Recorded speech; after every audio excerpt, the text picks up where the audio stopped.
अपन क्या महत्वपूर्ण तथ्य, ठीक है, नोट करके लिखो। ये जो तथ्य है ना, ये तुमको अब काय में काम आएंगे, ऑब्जेक्टिव टाइप में काम आएंगे। काय में काम आएंगे ये सब? ऑब्जेक्टिव टाइप में काम आएंगे, ठीक है। ठीक है, महत्वपूर्ण तथ्य आपको क्या होने चाहिए? मालूम होने चाहिए। ये महत्वपूर्ण तथ्य क्या होने चाहिए? आपको मालूम होने चाहिए, ठीक है। तो महत्वपूर्ण तथ्य में सबसे पहले मेरे को बताओ, एप्सिलॉन जीरो का मात्रक क्या होता है? एप्सिलॉन जीरो का मात्रक क्या होता है? एप्सिलॉन जीरो का मात्रक, हाँ,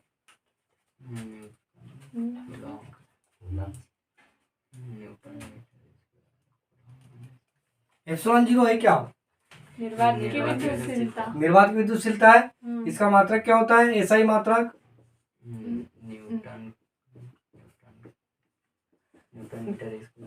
एप्सिलॉन जीरो का ऐसा ही मात्रक क्या होता है भाई?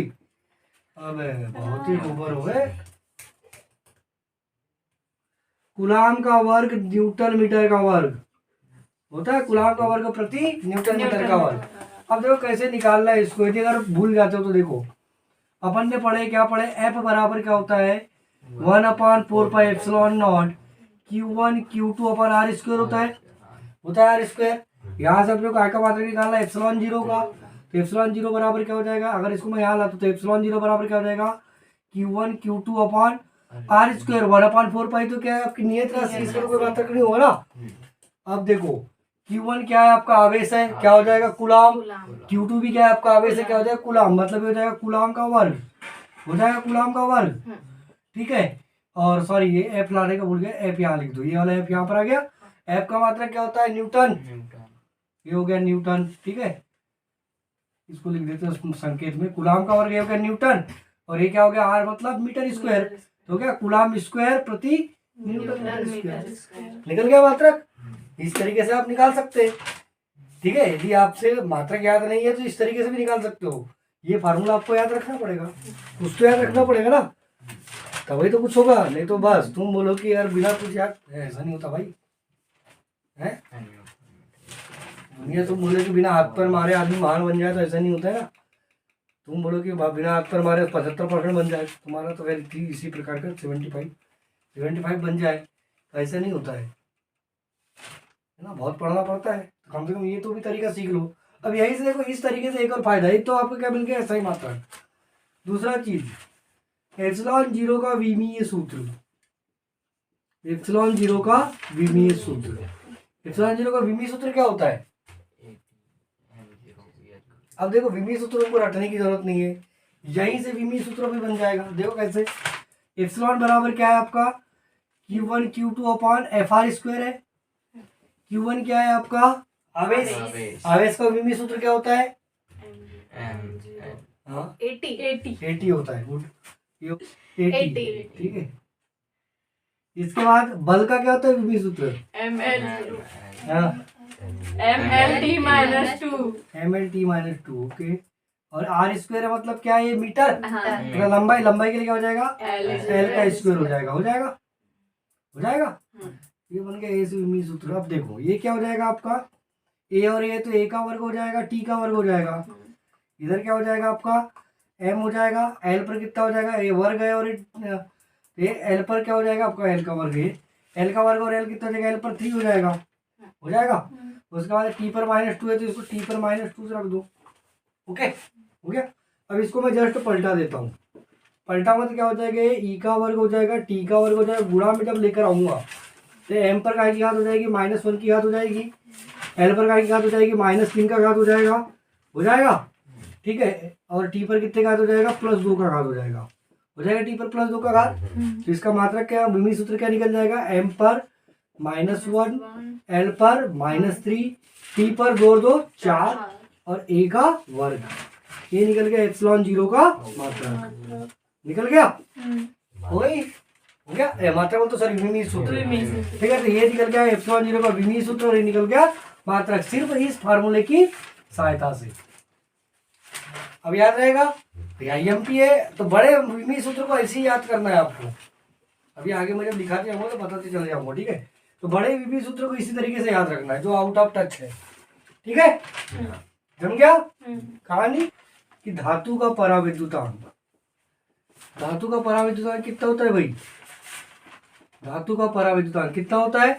अनंत। कितना होता है? अनंत। अनंत। ये कई बार एग्जाम में पूछा जाता है।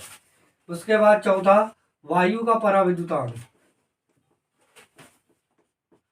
वायु का पराविद्युतांक ये 1 होता है, लेकिन इसका एक्चुअल मान है वो क्या है आपका 1 पॉइंट कितना है 10203040 और उसके अलावा क्या है आपका 536, या इसको लिख लेना 1 ही मानते इसको ना, वायु का पराविद्युतांक। 5वां ऑक्सीजन O2 का पराविद्युतांक, ठीक है, O2 का पराविद्युतांक कितना होता है? O2 का पराविद्युतांक, O2 का पराविद्युतांक लिखो 1.00053। कितना होता है? 1.00053। और एक और लिख लो हाइड्रोजन H2 का पराविद्युतांक, ठीक है, 1.00058 होता है, ठीक है।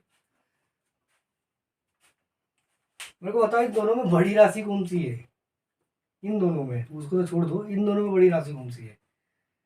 1.58 या 53? बड़ी राशि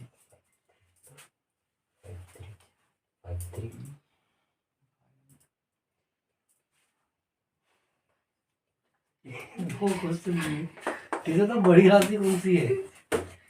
मैथ्स वाले बताओ 1.00053 बड़ा है कि 1.00058 बड़ा है?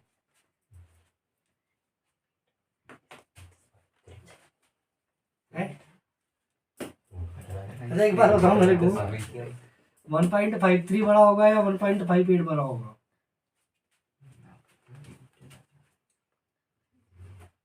बड़ा कौन सा दोनों में?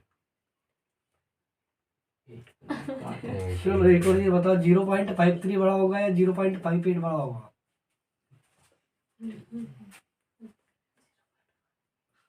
0.58 बड़ा होगा ना? हाँ 0.1 से बड़ा होगा ना 0.2? 0.11 से बड़ा होगा ना 0.12? नहीं होगा? ये बड़ा होगा ना, तो इसका मतलब ये भी बड़ा होगा, इसका मतलब ये भी बड़ा होगा। हाँ 4 जीरो रहती तो बात अलग हो जाती। कुछ नहीं मालूम है तुमको, गधे हो, गोबर ही हो।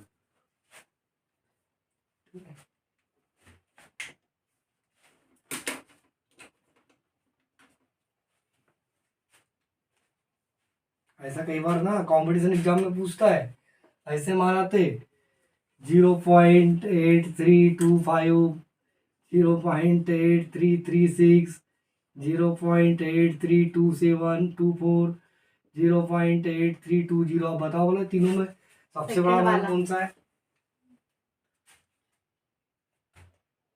चारों में सबसे बड़ा मान कौन सा है? दूसरा वाला है ना, अभी मैंने बताया इसीलिए दूसरा वाला है, नहीं तो अभी ढूंढते रहते कौन सा बड़ा है कहीं के।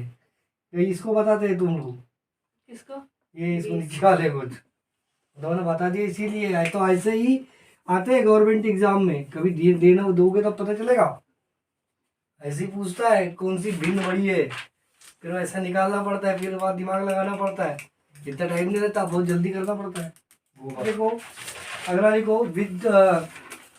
अगले में लिखो विद्युत क्षेत्र रेखाएं बंद लूप नहीं बनाती, ठीक है, ये थोड़ा सा याद रखना ना, खुला लूप बनाती है, बंद लूप नहीं बनाती, ठीक है, खुली रहती है ना। देखिए विद्युत क्षेत्र रेखा बंद लूप नहीं बनाती कभी भी, ठीक है, इसी याद रखना, विद्युत क्षेत्र रेखा बंद लूप नहीं बनाती। उसके बाद लिखो विद्युत क्षेत्र रेखा काल्पनिक होती है। विद्युत क्षेत्र रेखाएं क्या होती है आपकी?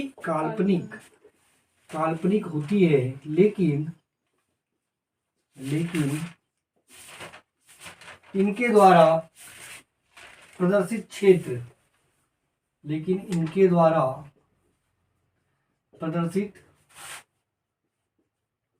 प्रदर्शित विद्युत क्षेत्र क्या होता है? वास्तविक होता है,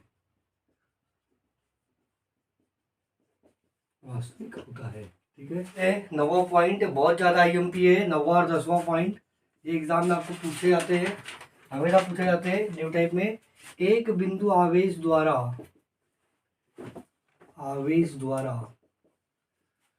विद्युत क्षेत्र का परिमाण क्या होता है भाई? परिमाण। और एक वैद्युत द्विध्रुव द्वारा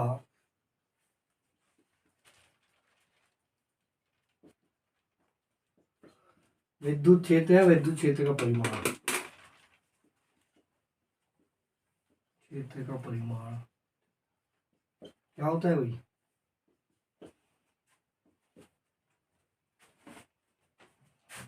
बहुत बार एग्जाम में पूछेगा, आपको न्यू टाइप में मिलेगा।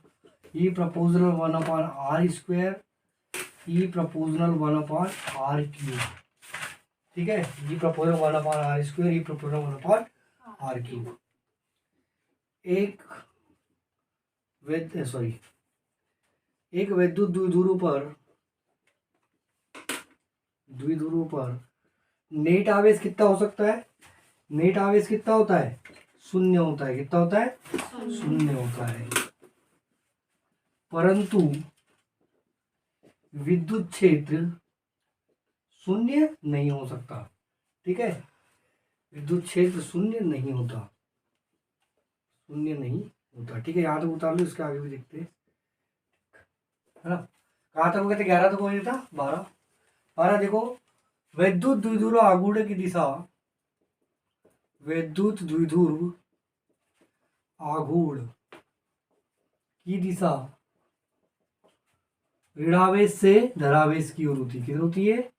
ऋणावेश से धनावेश की ओर होती है। ठीक है, 13वां, यदि आवेश आयतन V, यदि आवेश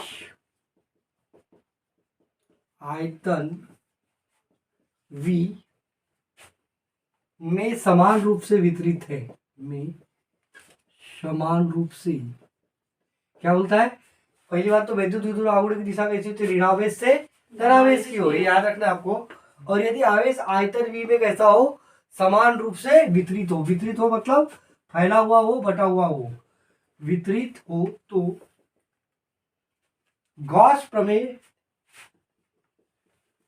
गॉस के प्रमेय को निम्नानुसार